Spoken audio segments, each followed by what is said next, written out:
In this program, we shall be looking at the 4 competitive swimming strokes. The front crawl,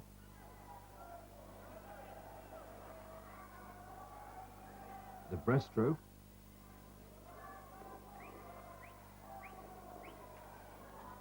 the back crawl,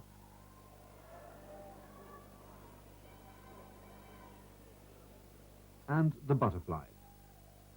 But before we look at the 4 swimming strokes, it's important that we understand some of the fundamental principles of swimming. The efficiency of the propelling limbs, the efficiency of the body position to create as little resistance as possible, and the natural buoyancy of each swimmer.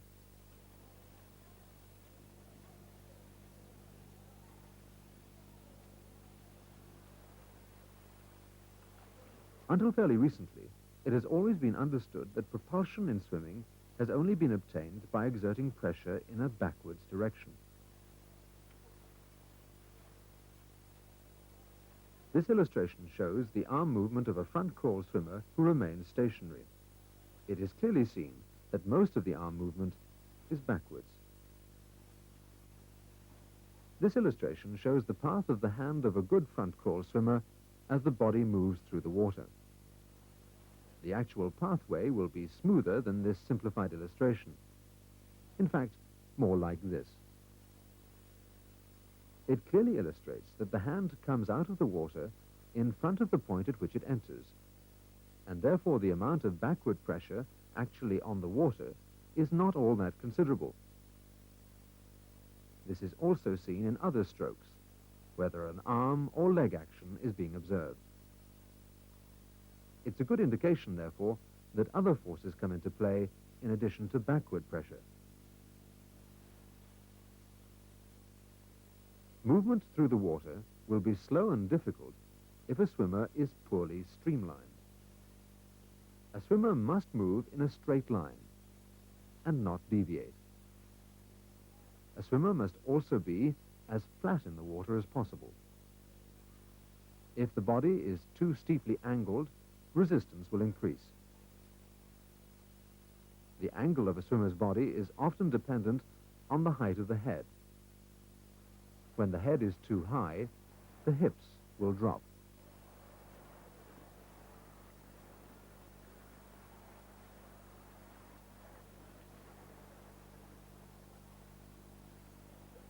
There are 2 factors which affect the floating position of a swimmer: the density of the body, which acts downwards, and the density of the water, which acts upwards. In order that a swimmer will float, these 2 densities must be equal. Most people float at the surface, some higher than others, and some actually float below the surface. A person who has high buoyancy has an advantage, because less energy is required to lift the head and shoulders to breathe, and less resistance is set up. No matter how advanced a swimmer you may be, these important principles will always be relevant.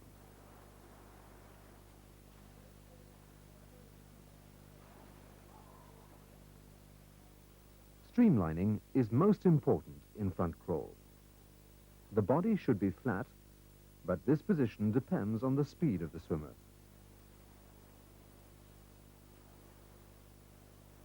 The head and shoulders are relatively high in the water when sprinting, but drop slightly for long distances.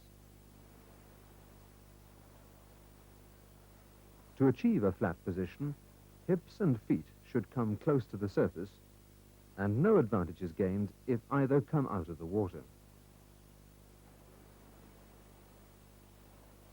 The eyes of the swimmer should look forwards and slightly downwards. Normally, the water will come up to the hairline.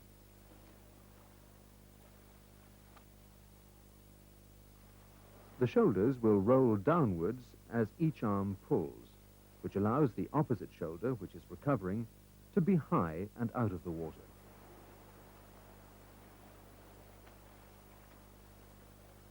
Care is needed to ensure that the shoulders do not move sideways during the stroke, as this will cause excessive movement at the hips, and the stroke will be less effective.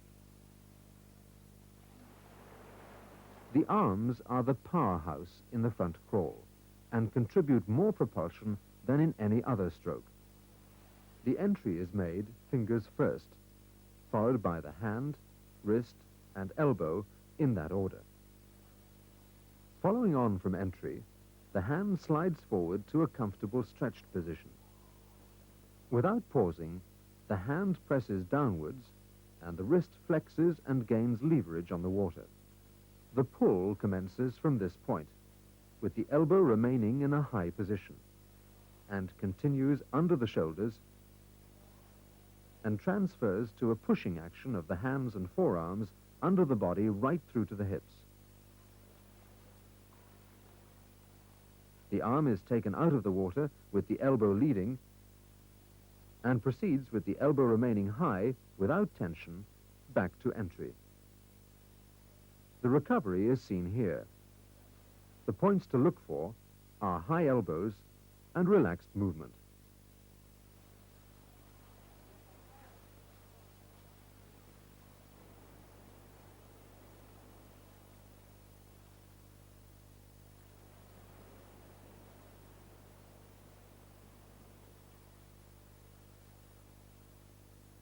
From underwater, observe the continuous propulsion from the arm action. In slow motion, the important aspects already detailed can be clearly seen.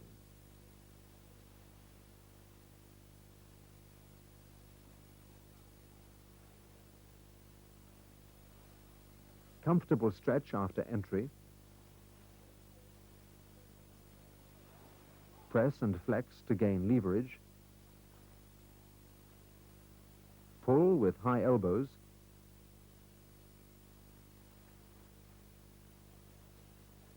Push backwards to hips with hand and forearm. The elbow leaves the water first.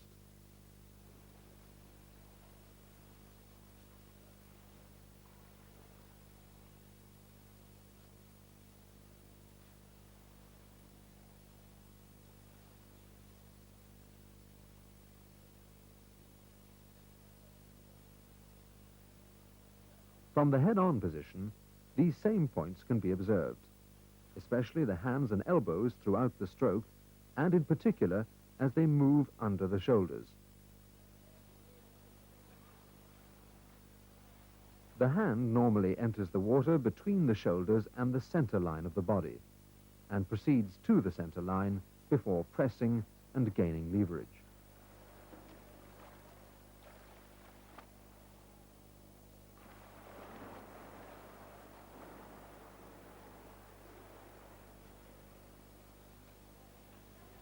From underwater, the position of both arms can be seen in relation to each other.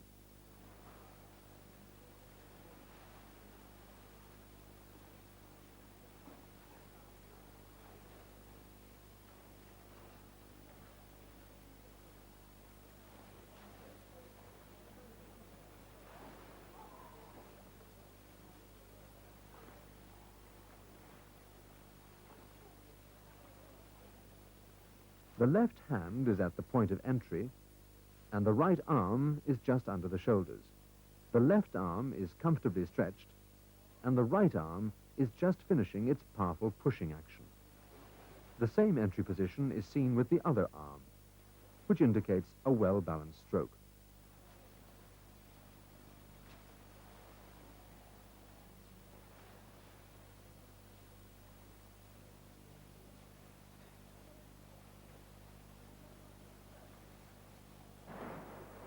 The leg action helps to maintain the body position and balances the movement of the arms and breathing. Performed well, it also adds to the speed of the swimmer.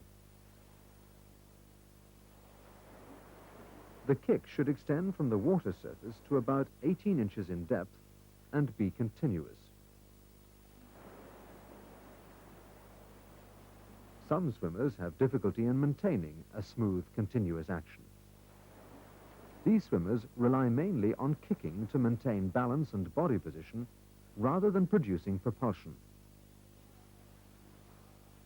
Propulsion is made by both the upward and downward actions, but most swimmers receive more from the downward movement.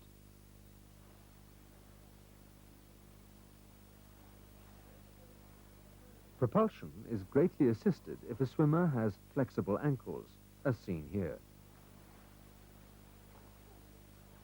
The downward movement begins at the hips and upper leg, and is then continued through to the lower leg, ankle, and foot.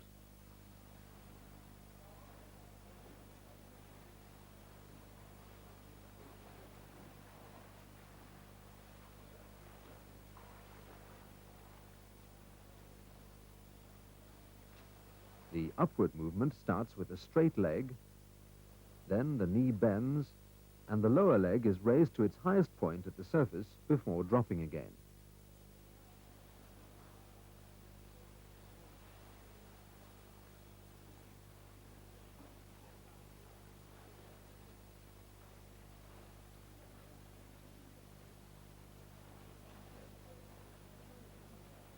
The important point about the breathing action is that it should not interrupt the fluency of the stroke.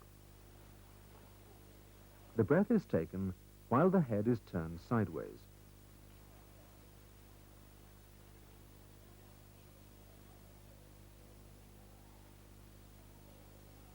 Care must be taken to ensure that the head does not move sideways when turning to breathe, as this will create problems of balance in the stroke.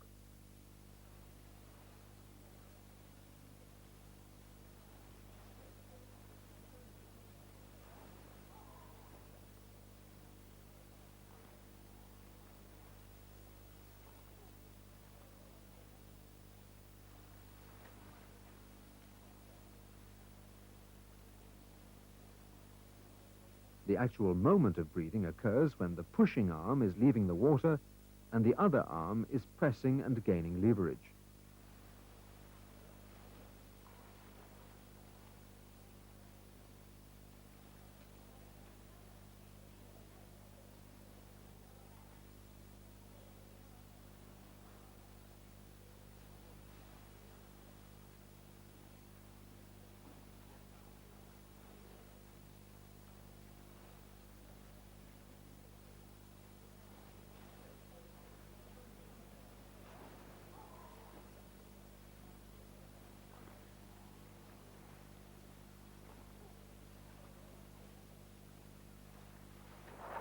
The timing of front crawl differs from all other strokes in that there are so many variations. Some swimmers kick twice to every arm cycle, some 4, and others hardly kick at all and simply cross the feet over each other to balance the stroke. This swimmer illustrates 6 leg kicks to 1 arm cycle, which is the most common method of coordinating the stroke.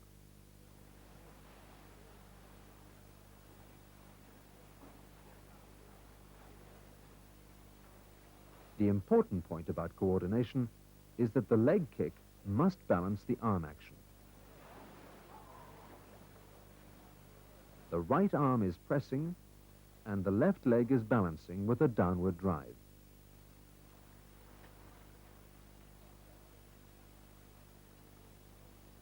The opposite arm and leg are now balanced.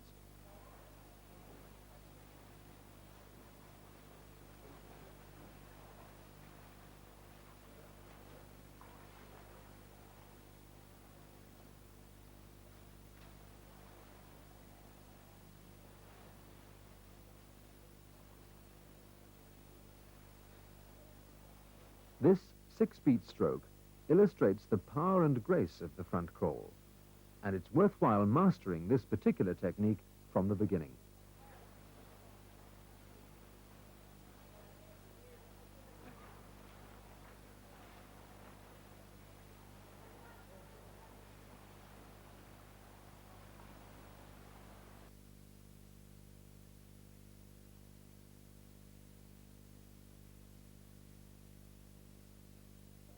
It's useful to isolate certain practices so that parts of the stroke can be perfected, which in turn help to improve the whole stroke.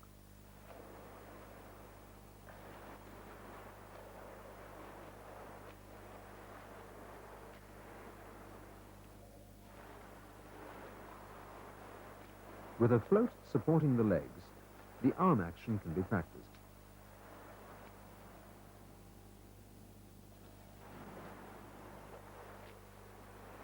Single arm practices put more attention on the correction of any weaknesses apparent in the arm stroke.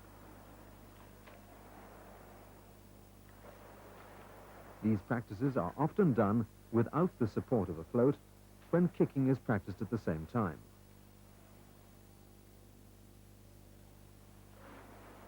In this instance, one arm is extended in front, holding a float. This is usually practiced when a swimmer is reasonably proficient, but requires more stroke accuracy.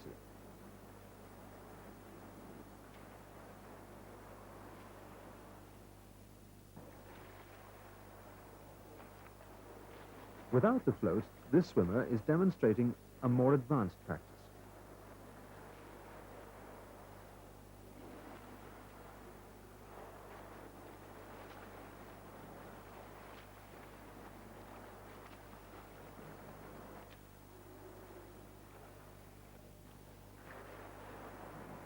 This practice using a float will help to strengthen the legs and make them more efficient.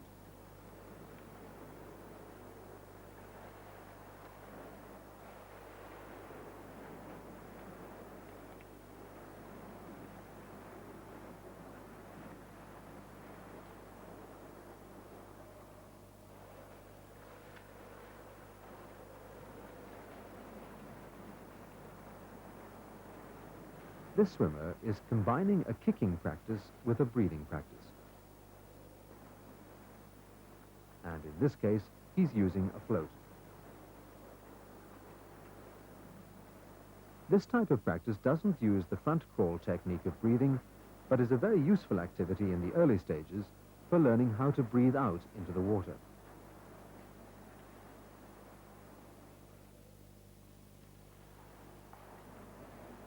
This is a dual-purpose practice of kicking and front crawl breathing. One arm is extended in front and the other is stretched by the side, while the head turns to the side to breathe.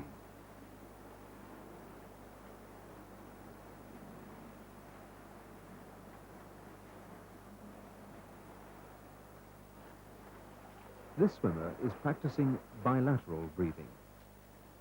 He turns his head to the left to breathe in, and then keeps his head in the water and breathes to the right 1.5 arm cycles later.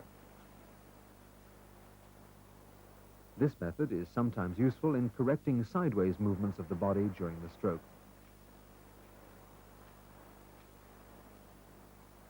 Starting with a good leg kick, arm strokes can be gradually introduced so that the kick is maintained and fluency of stroke perfected. In this width, only one arm stroke is used.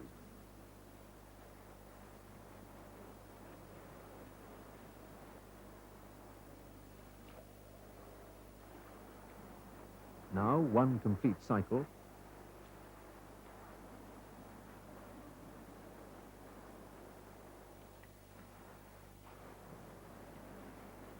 Two complete cycles.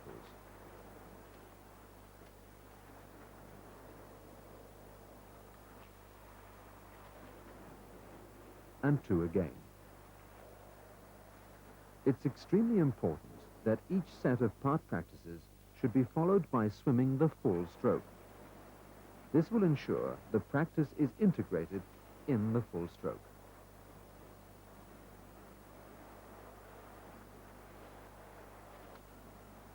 So now let's sit back and enjoy watching the front crawl well performed.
The breaststroke is the stroke that more than any other requires coordination of arms, legs, and breathing.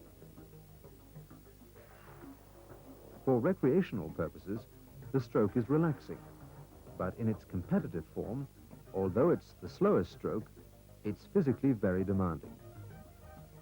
To achieve good streamlining, the swimmer should be flat in the water. The body position changes slightly throughout the stroke as the head is lifted to breathe.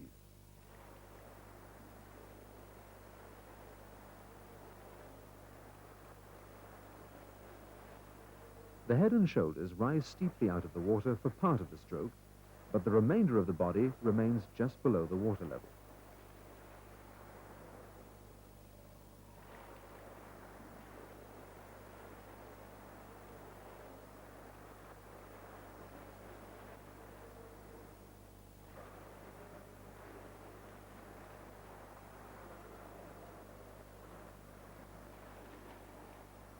From underneath, it's noticeable that the hips hardly alter position. A flexible spine helps to maintain this flatness. Some swimmers, who are less mobile in the spine, will have to restrict the height of the movement to maintain streamlining.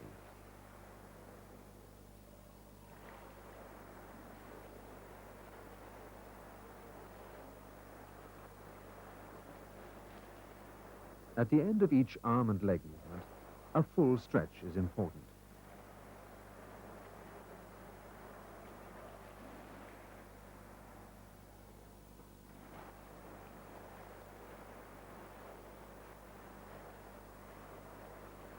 Except when breathing, eyes look forward at a point just below the surface.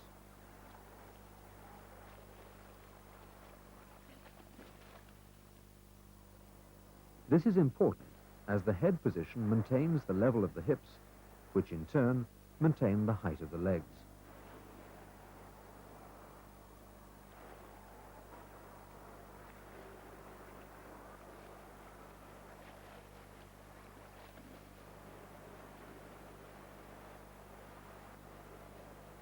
The arm stroke must not only propel the swimmer through the water, but it has to allow breathing to take place whilst maintaining coordination and streamlining.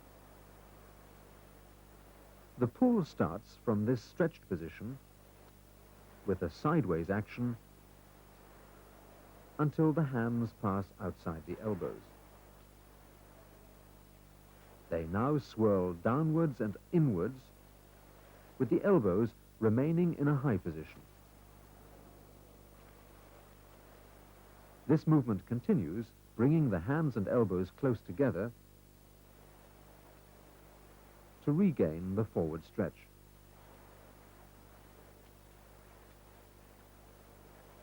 From side on, the hands start the pull about 6 inches below the surface, pulling sideways, swirling downwards and inwards.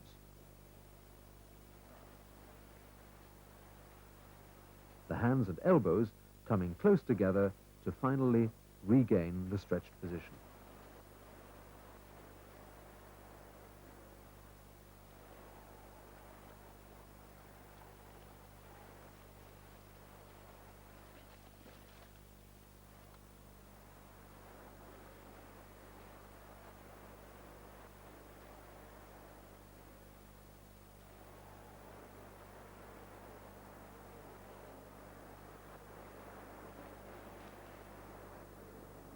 An important feature of a good arm pull is the speed and power which is built up throughout the movement from stretch to stretch.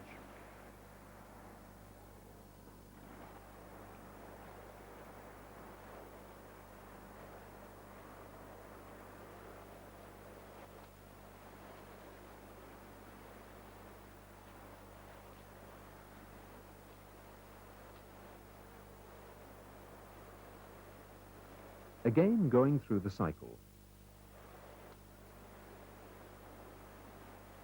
Starting from the stretched position to the pull sideways, towards the end of which speed and power increase, and the hands swirl downwards and inwards. This speed and power is maintained until the hands come together.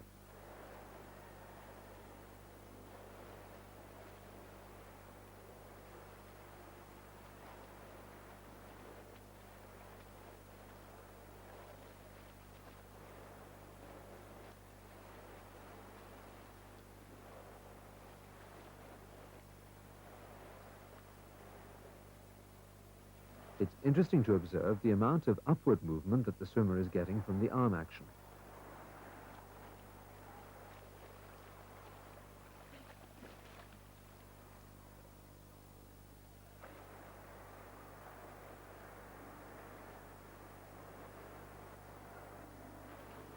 The lift is being achieved by sculling actions rather than any downward pressure of the hands.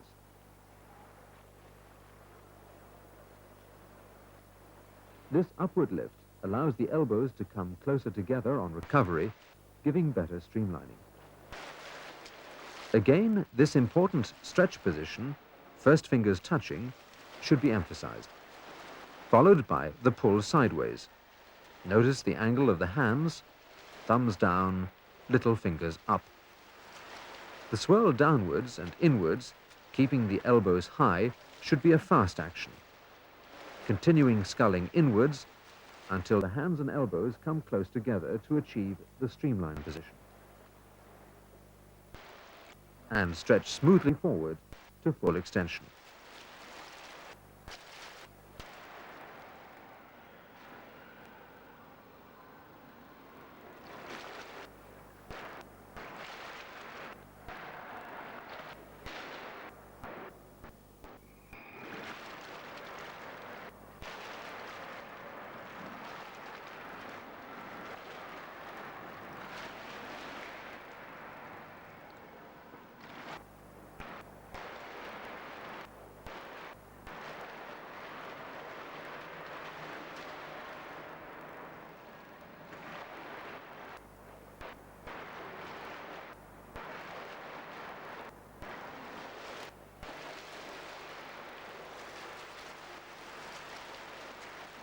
The leg action can provide considerable propulsion in this stroke.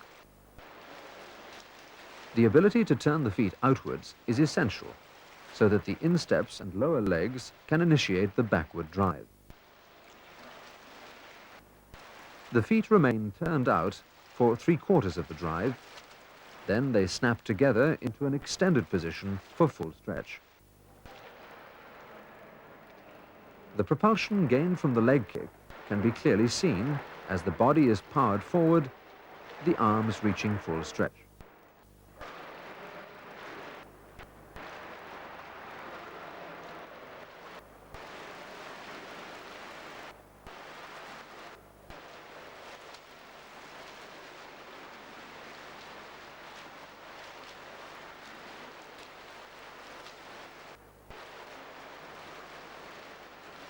Here's an excellent example of the feet turning outwards at the beginning of the leg drive. The kick builds up speed and power during the backward drive to finally reach full extension.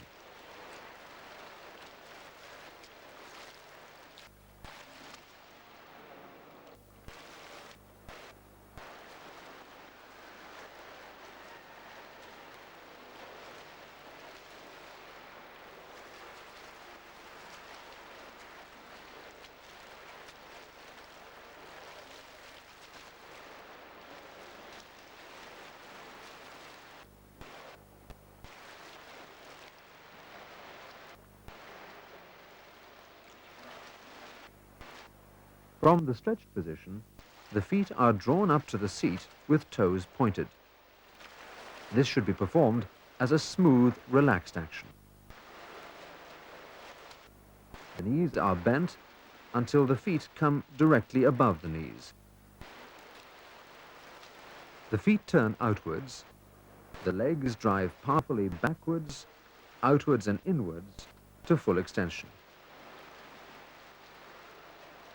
Care must be taken with the angle between the body and the upper leg. If the angle is too steep, too much resistance will be set up.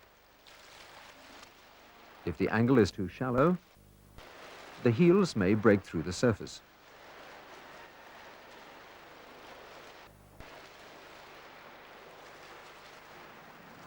From this position, the leg drive can be clearly seen, particularly the accelerated and powerful finish to full stretch.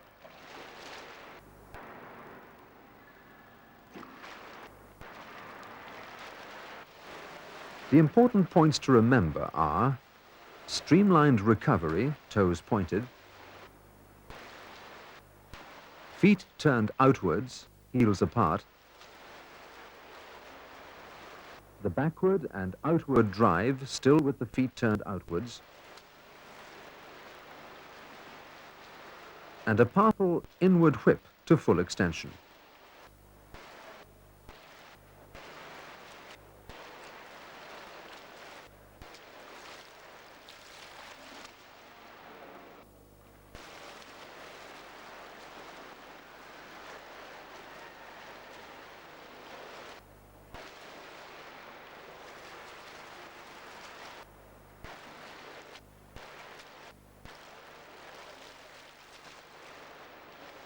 For the breaststroke, a breath can be taken at any time throughout the arm pull, but the best time to breathe is towards the end of the propulsive phase of the movement.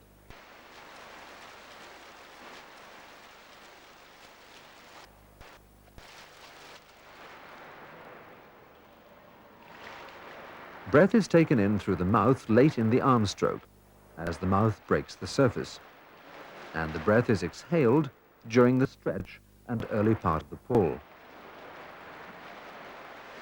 It's important to take in as much breath as possible, and in this instance, the swimmer achieves this by the lift gained from the arm pull, which prolongs the time she has to breathe in.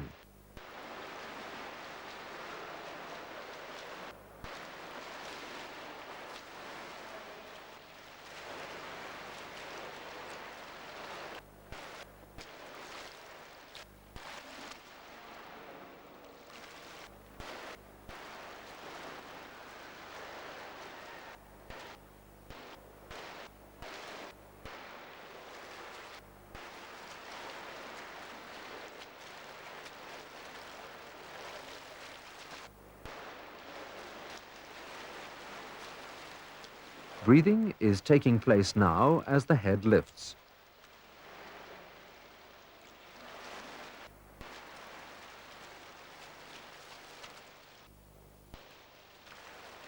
And at this point, the swimmer breathes out.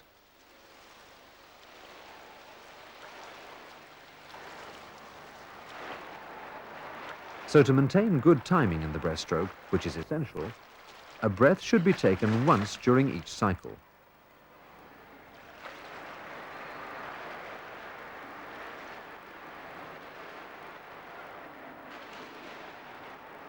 Here we can see these important breathing timing positions.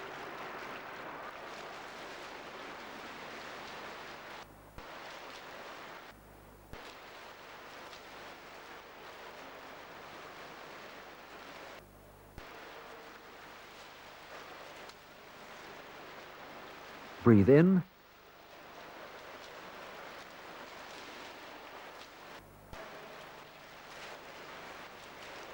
Breathe out.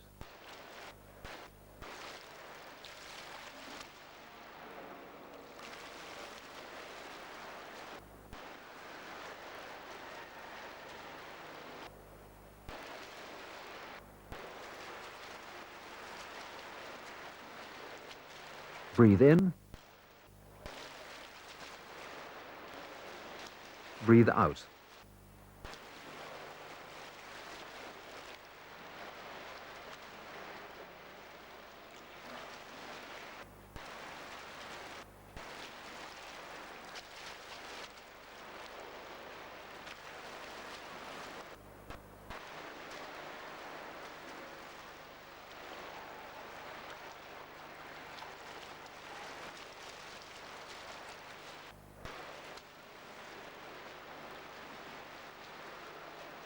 The breaststroke can be considered as a combination of pulling with the arms and pushing with the legs. These actions have to be timed so that as one finishes, the next takes over. Arms pull, legs and arms recover. Legs drive, stretch, pull, kick.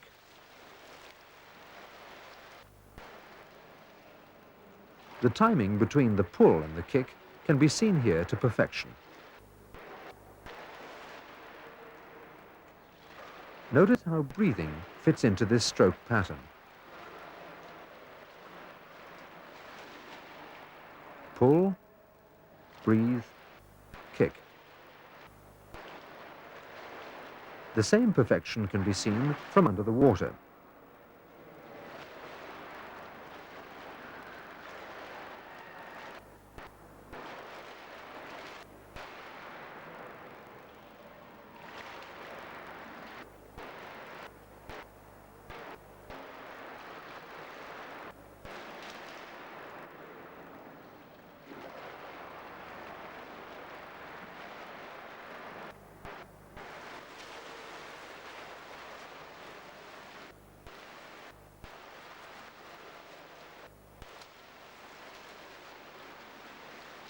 Pull, breathe, kick, stretch.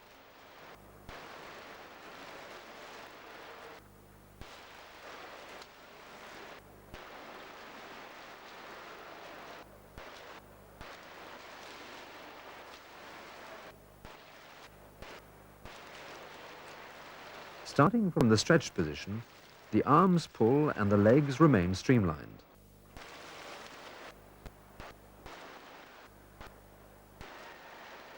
At this point, both arms and legs are starting to recover and continue to recover until the legs are on the point of driving back and the arms have almost reached full stretch.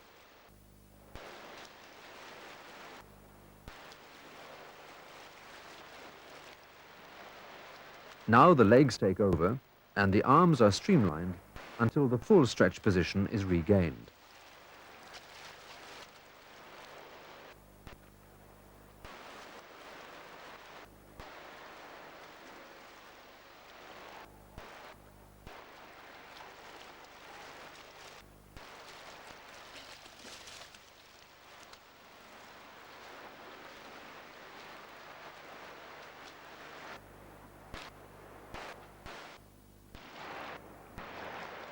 Our expert has shown that when properly executed, the breaststroke is not only a beautiful stroke to watch, but is also powerful and dynamic.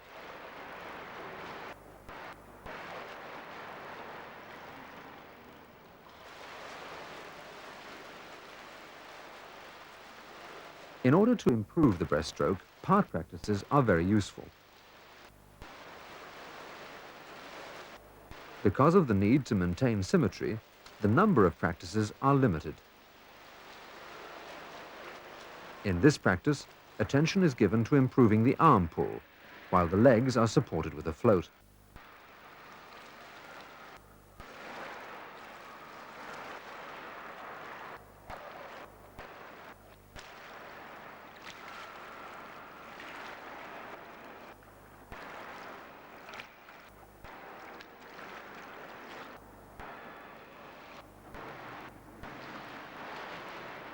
The timing of breathing can also be improved when using this practice. A similar practice can be performed without a float, and greater tension is placed on the arms. It then becomes an arm strengthening practice.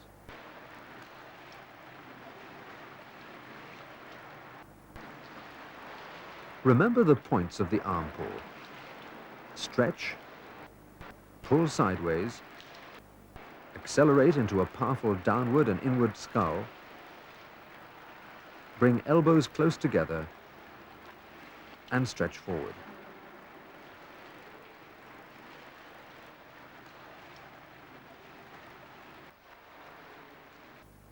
Always return to swimming the full stroke after a part practice. It allows any improvement to be integrated into the stroke.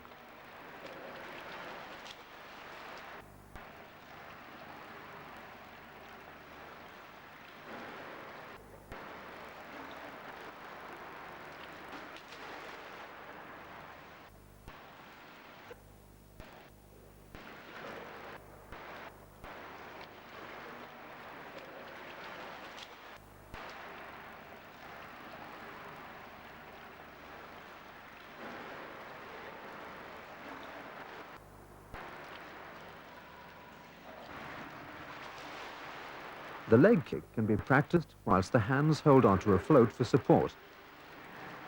This is a very useful practice because the leg kick is so important in this stroke. Although our demonstrator is using a float, this practice can be attempted with the arms unsupported and stretched out in front of the body, or stretched backwards alongside the hips.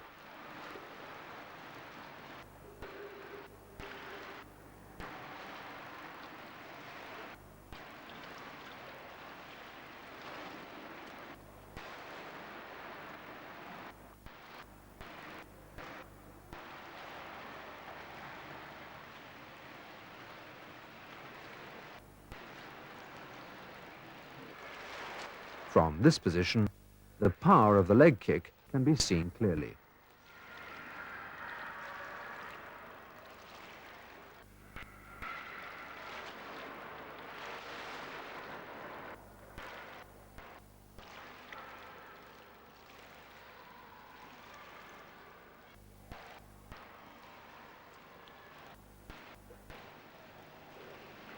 Don't forget to always return to the full stroke.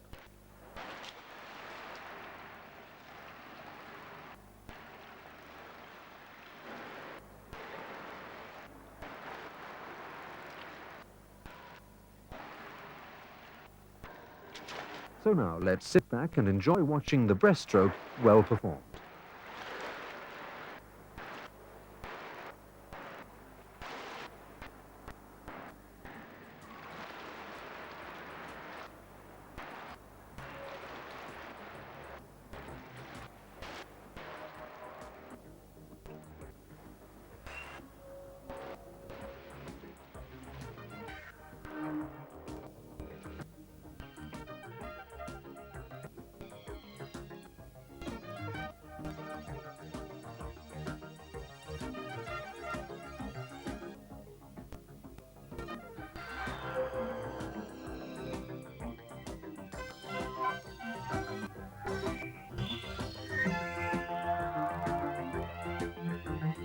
As with all strokes, concentration on good technique, constant practice and determination will assure you the satisfaction of a stroke well performed.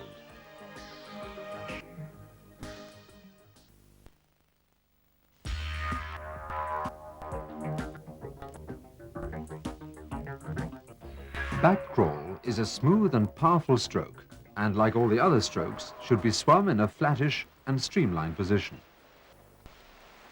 It has to be stressed, however, that if the body is too flat, water may come over the face and the knees will break through the surface.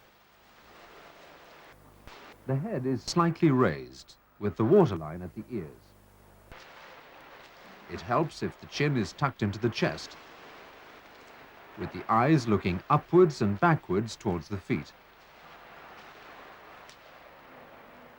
The legs should remain underwater throughout, but it's important that the feet reach the surface at each kick.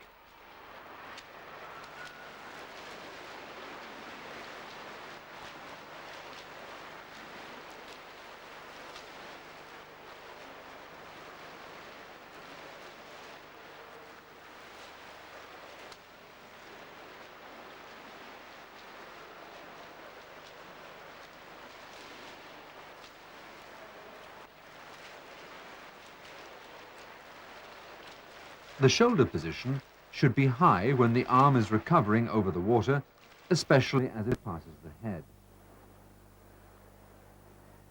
The impression should be of swimming slightly over the water rather than through it. From underwater, the body is seen in a shallow saucer shape, which allows shoulders to remain high in the water and feet to kick up to the surface.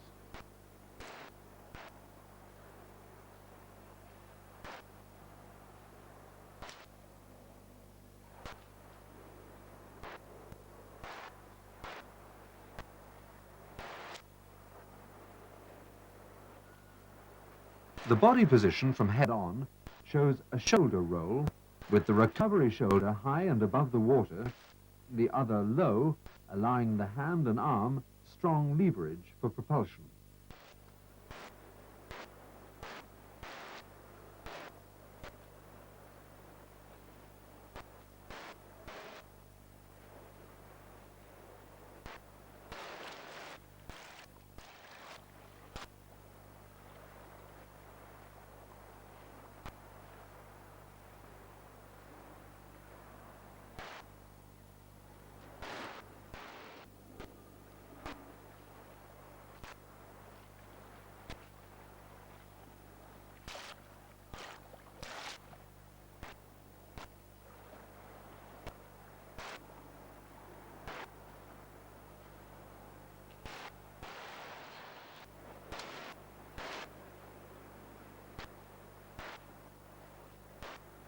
In slow motion, it's clearly seen that the head remains perfectly still as the shoulders roll without any sideways movement.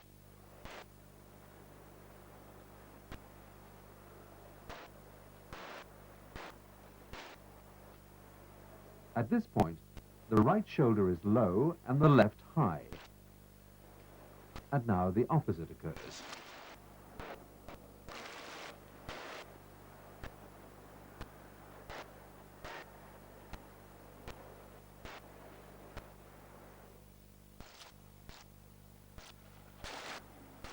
From this high position, the swimmer is seen to be swimming in a straight line, which is one of the important aspects of body positioning and streamlining.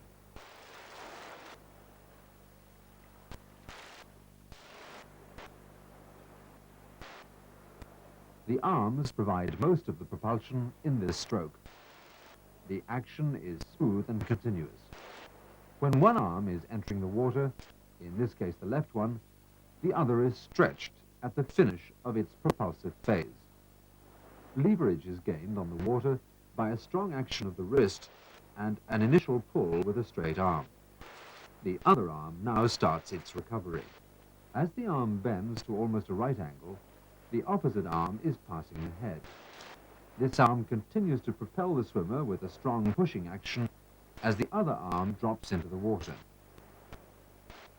until the stretched position is reached.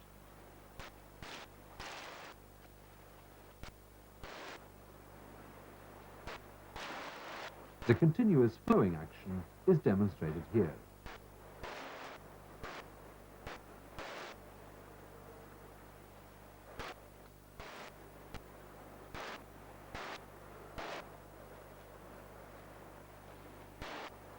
Recovery movements are made with a straight arm and as little tension as possible.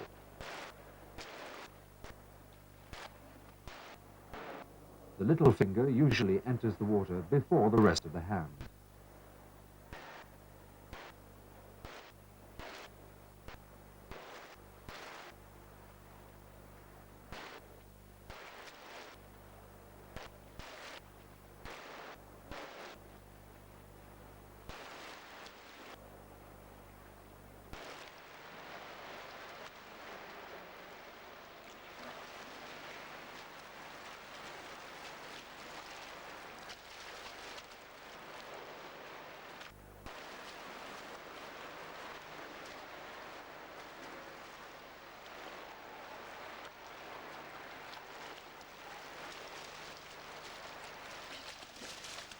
From underwater, the timing of the arms can be seen.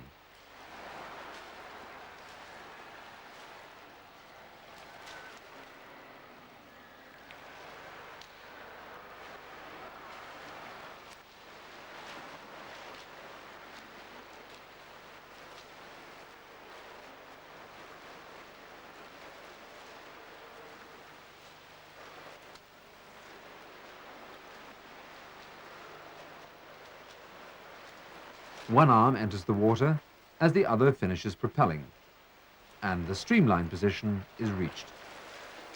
The wrist is flexed as the hand continues to press downwards. Following on, the arm continues to press downwards and the elbow begins to bend. As the bend continues, the hand rises to pass the shoulder and then straightens to a point below the hips.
The bent position of the arm is clearly illustrated as the hand is passing the shoulders. First the right arm, and then the left.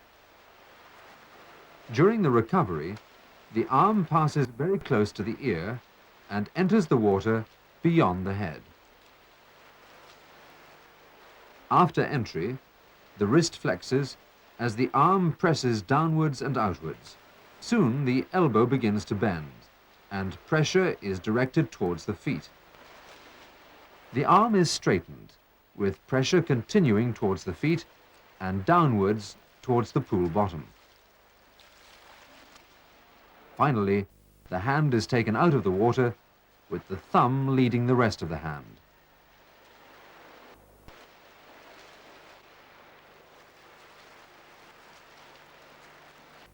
The leg action helps to maintain the body position and balances the movement of the arms. Performed well, it also adds greatly to the speed of the stroke.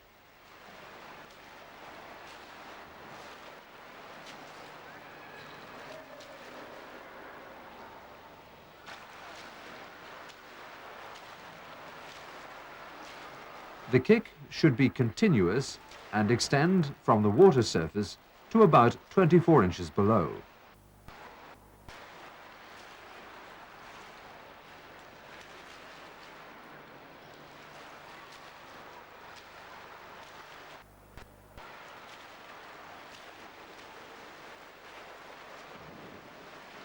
Most of the propulsion comes from the upward kick, and this movement is clearly illustrated in slow motion.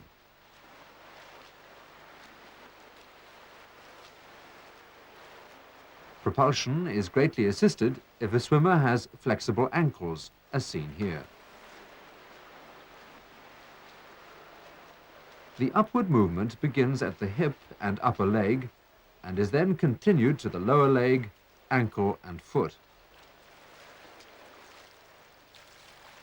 The downward movement starts with a straight leg, then the knee bends and the foot is dropped to its lowest point before rising again.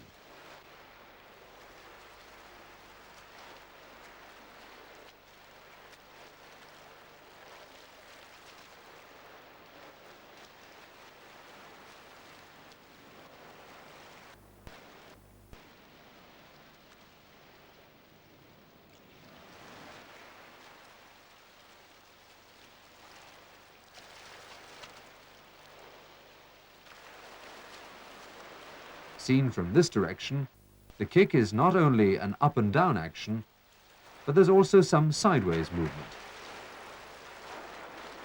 When the feet are turned inwards, as they are here, propulsion is improved. In slow motion, the three important aspects are in-towing, kicking up, and extended feet.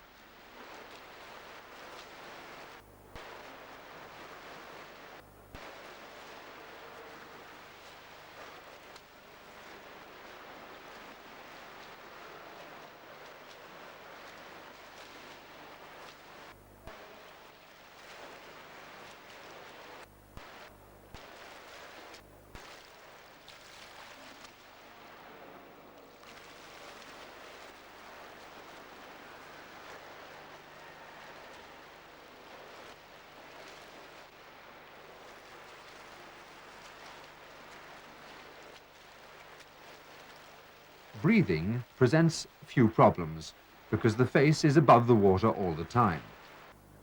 It's important, however, to breathe regularly.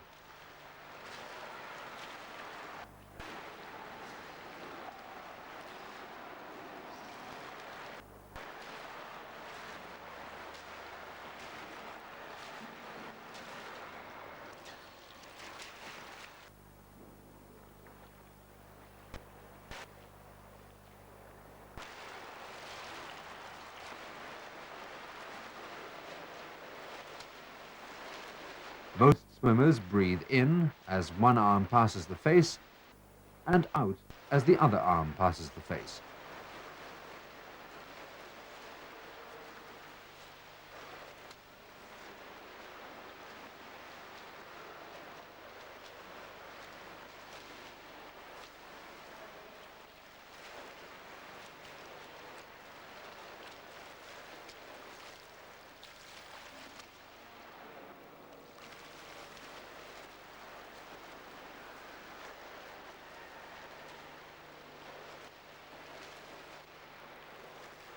The best method of coordination is to kick 6 times to one complete arm cycle.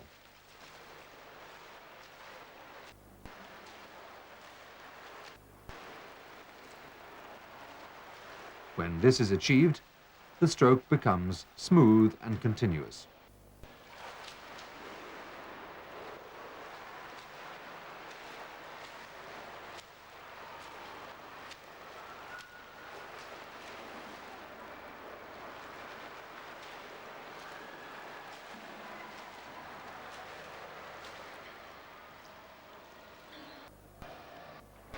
The balance in the stroke is important, and each kick counteracts the pulling movement of the opposite arm.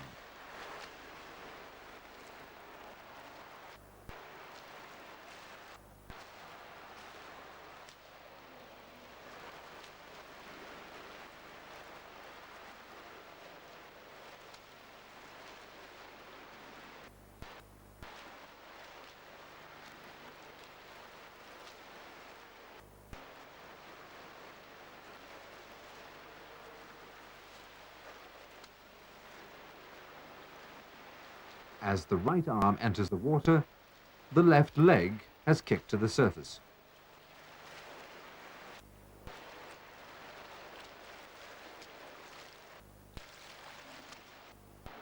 And as kicking continues, the left hand enters when the right leg reaches the surface.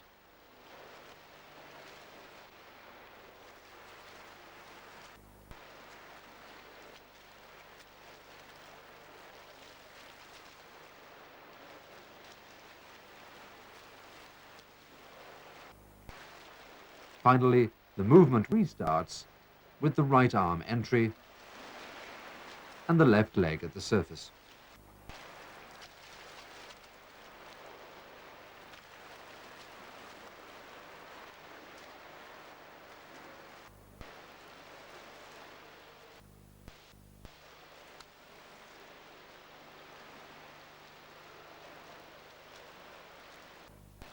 Part practices are equally as important in improving back crawl as any of the other strokes.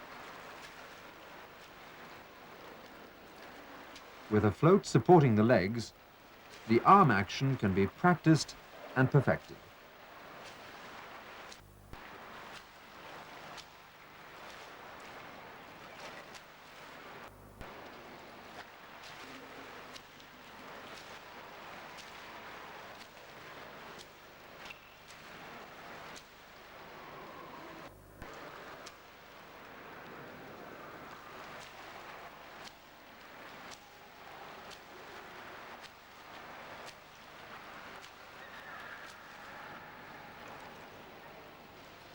As the stroke is asymmetrical, single arm practices are particularly appropriate.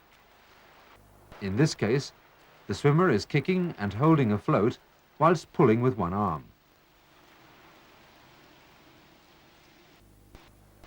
This practice is more useful in the earlier stages of developing the stroke.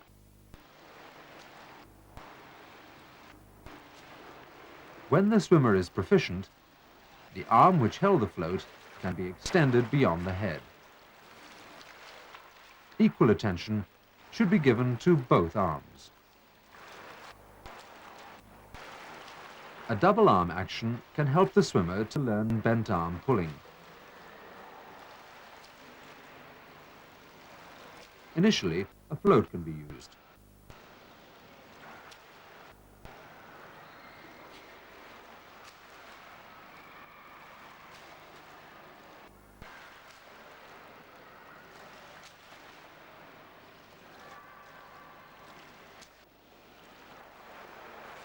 The float should be discarded as the stroke improves.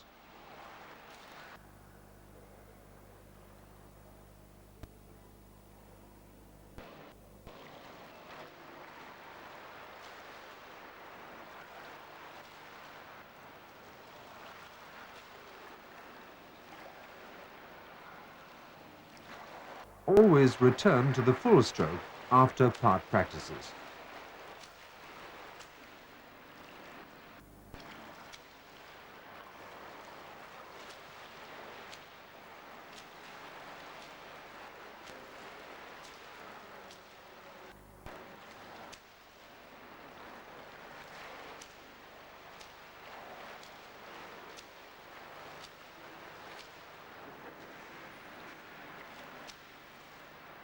kicking practices can be performed with the help of arm sculling,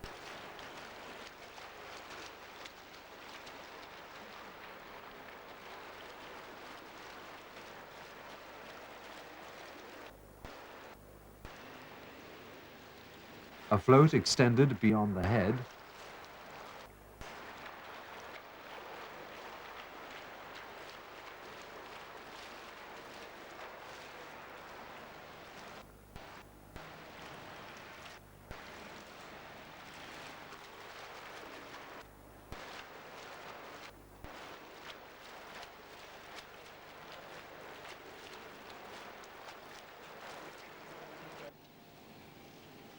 or with the arms extended beyond the head.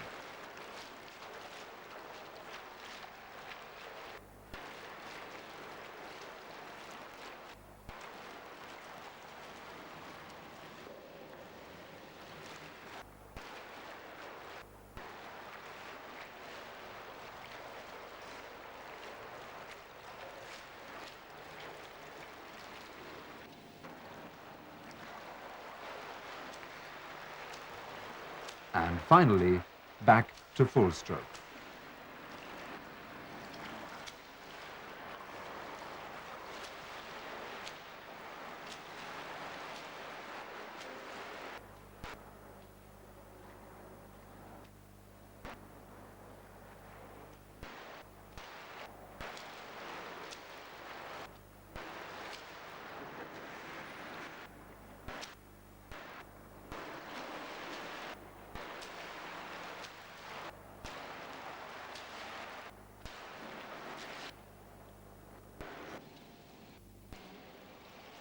The stroke can be built up from a good leg kick by gradually introducing and increasing the number of arm strokes until they are smooth and continuous.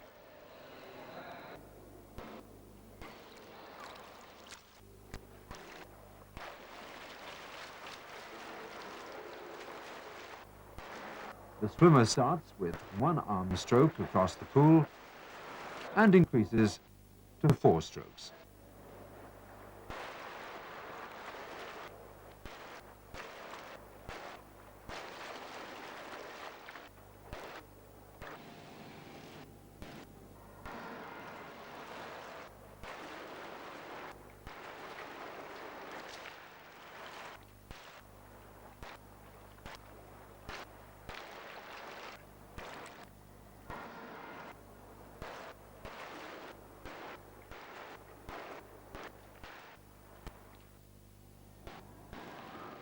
In this program, we have taken a comprehensive and detailed look at the back crawl.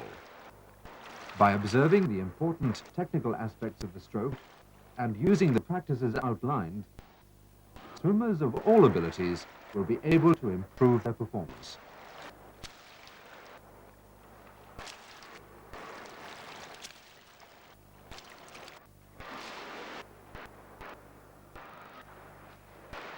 So now let's sit back and enjoy the back crawl well performed.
The butterfly stroke is the newest of the swimming strokes. To perform it requires mobility and strength in both the body and arms. The movement is undulating, starting at the head and moving down the body, finishing at the feet.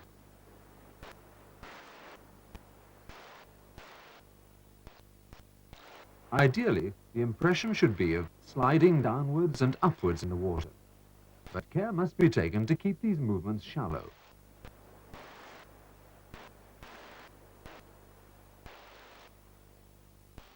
The top of the head leads the way through the water for most of the stroke, except of course when it's being lifted to take a breath.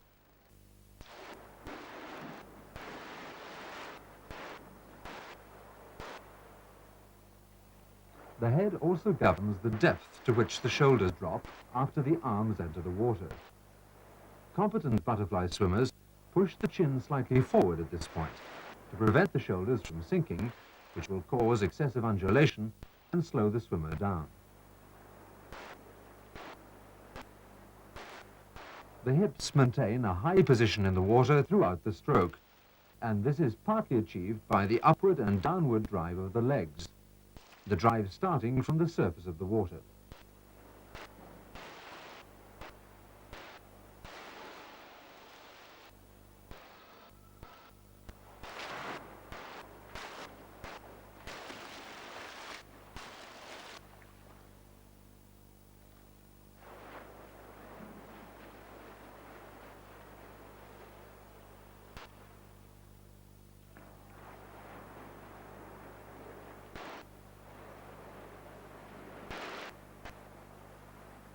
In the butterfly stroke, the arm pull is the powerhouse. The arm pull is a continuous action without pause, levering the body forward.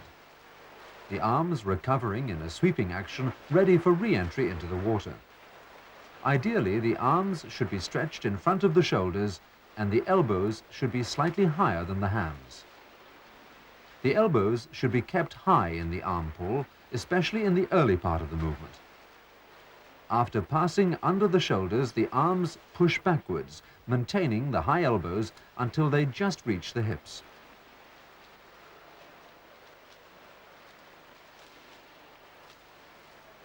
The recovery movement starts when the arms are lifted out of the water, the elbows leading.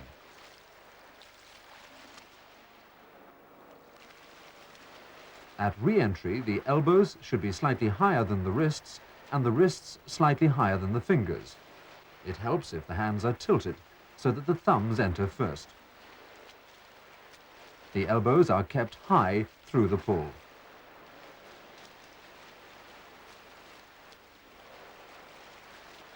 This high elbow position is very important.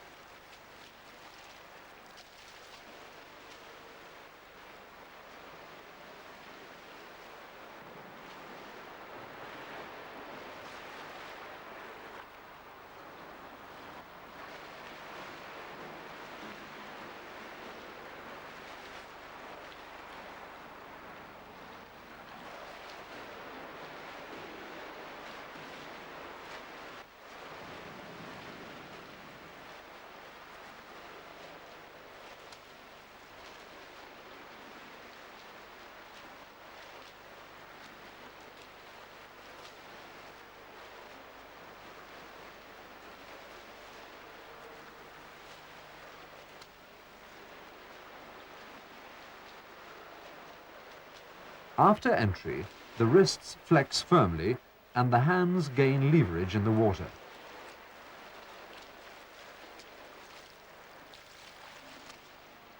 The push backwards is made with the forearm as well as the hand from under the shoulders.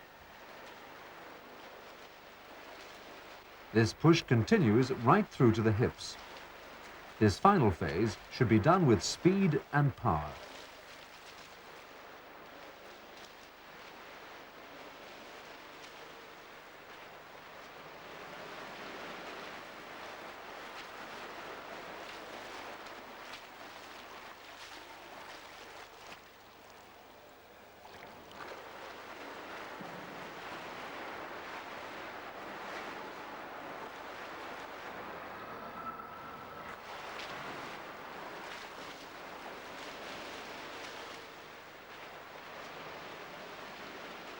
The arm recovery is performed without tension and flows from exit to entry. It's essential to ensure that the whole of the arm is above the water during this recovery movement.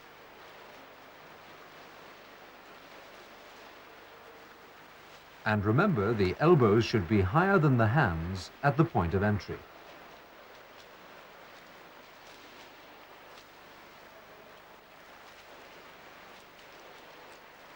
The hands pull outwards and downwards in a rounded action until they pass outside the line of the elbows. The hands are then pulled inwards under the body and progress backwards and outwards to recovery.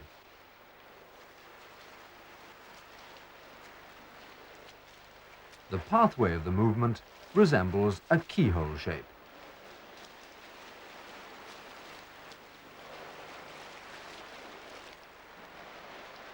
Here we see another swimmer performing the stroke.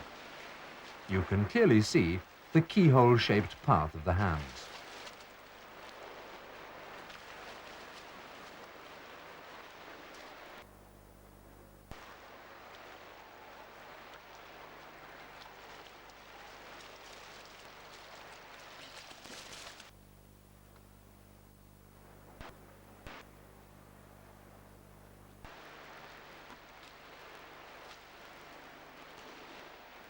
The butterfly leg kick is a powerful up and down movement, in fact a continuation of the undulating body action.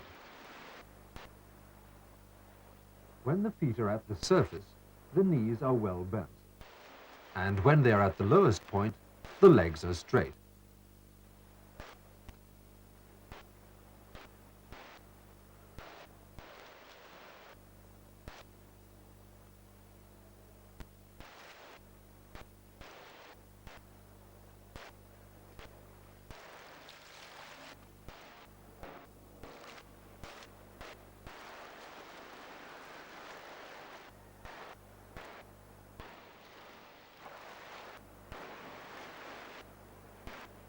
The leg kick is a regular and continuous movement.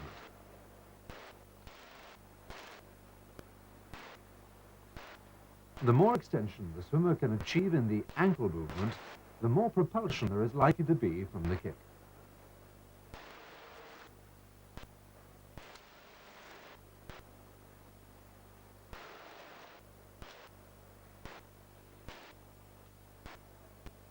The upward part of the kick should be performed without excessive pressure, and the downward kick with speed and power.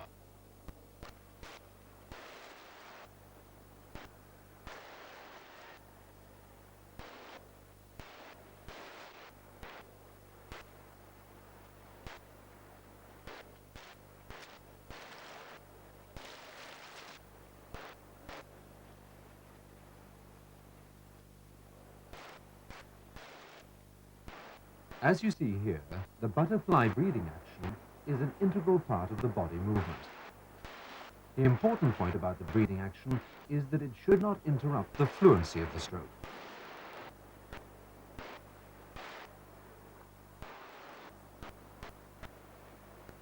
The breath is taken by lifting the head at the end of the powerful push phase of the stroke. The head returns to the water during the arm recovery, ready for the next cycle.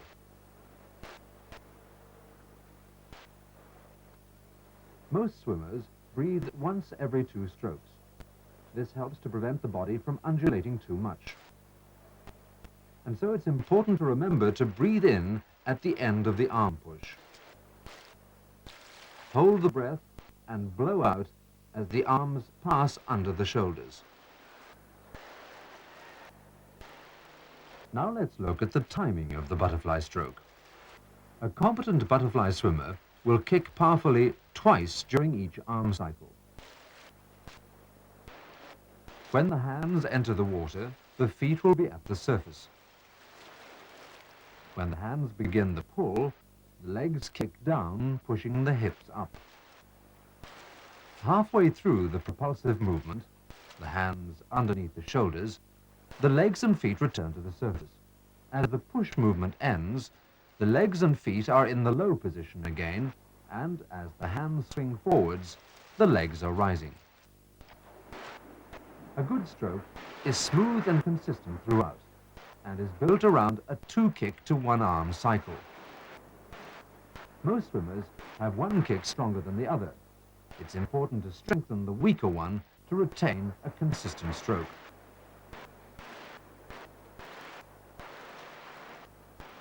Swimmers first learning butterfly are often only able to kick once every arm cycle. With practice, 2 kicks can be achieved.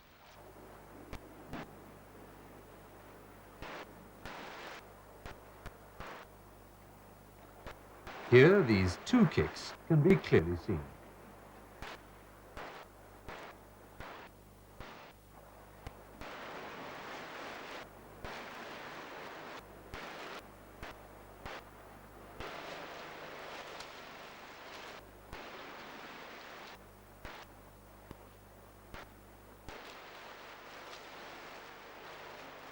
Just after entry, the legs and feet are kicking down.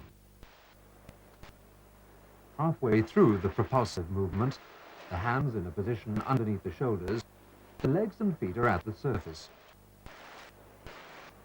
As the push movement ends, the legs and feet return to the low position again. And when the hands swing forwards, the legs and feet begin to rise.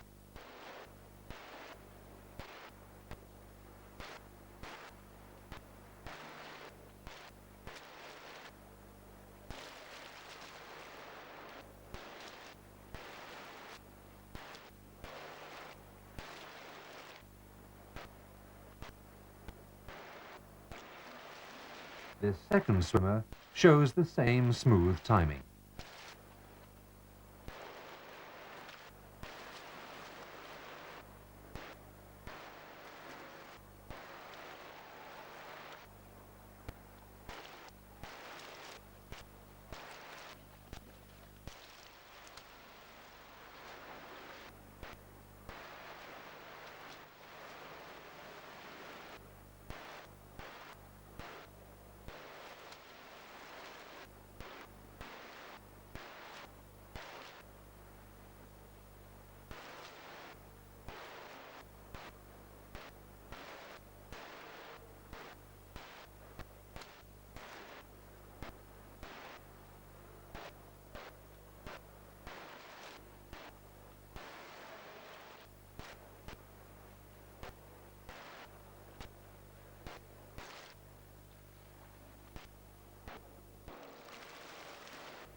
Most of the important ingredients of the butterfly stroke can be practiced separately, and these individual practices will improve the performance of the full stroke.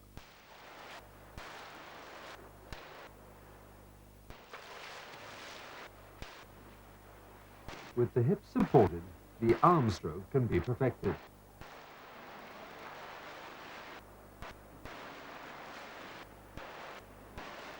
When using these part practices, the important points of arm stroke techniques must always be observed.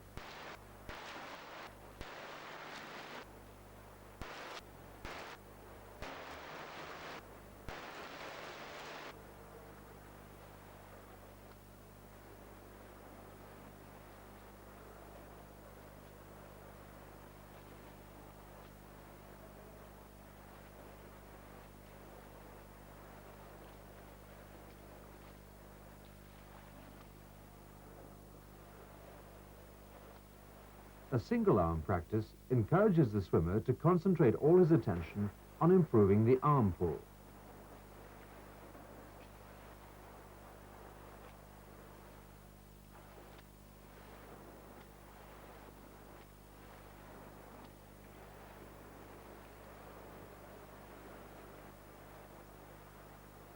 It's advisable that this single arm practice is only attempted by the more competent swimmer.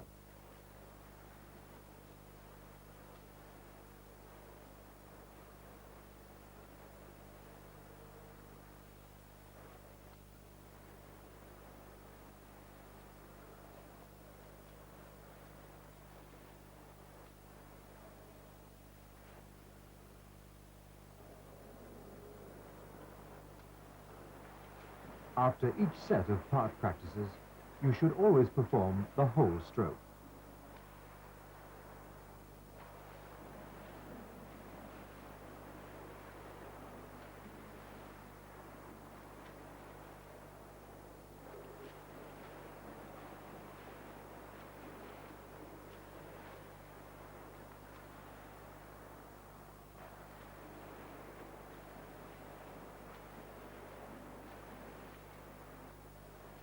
This practice, using a float, will help to correct any weaknesses in the leg kick.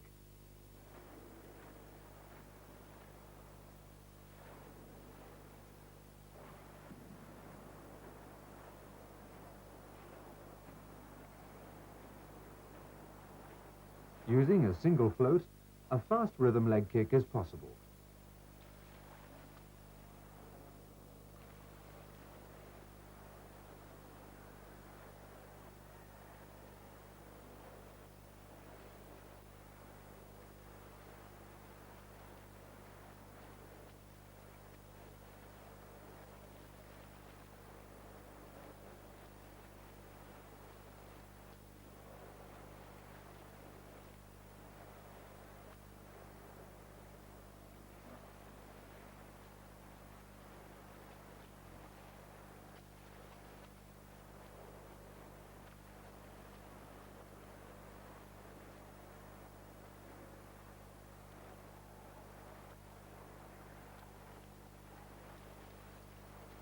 Another important and useful kicking practice is kicking on the side.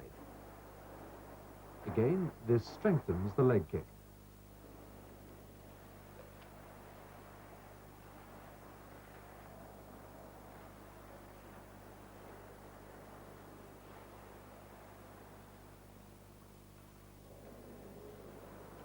And as with the arm practice, one should always finally perform the whole stroke.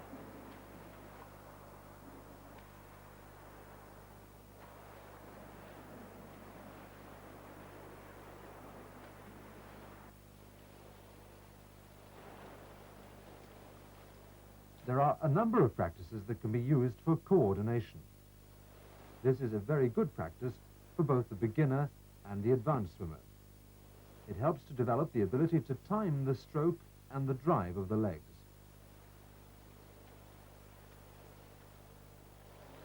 The practice can be further developed by adding arm strokes. In this case, one arm stroke across a width.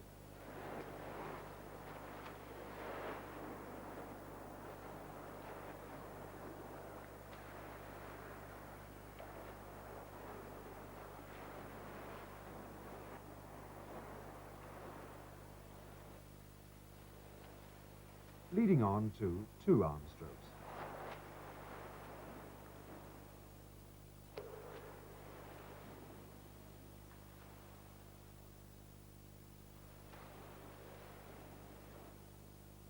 More arm strokes can be added until finally full strokes are performed.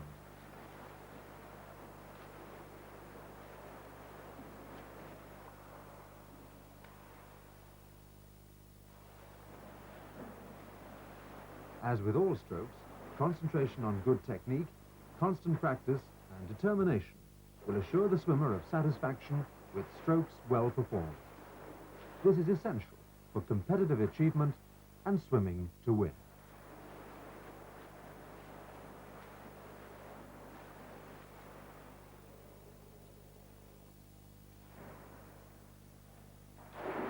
So now let's sit back and enjoy the butterfly well performed.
Learn to Swim with Cadbury's Dairy Milk classes for children and adults are operated by the Amateur Swimming Association at pools all over the country.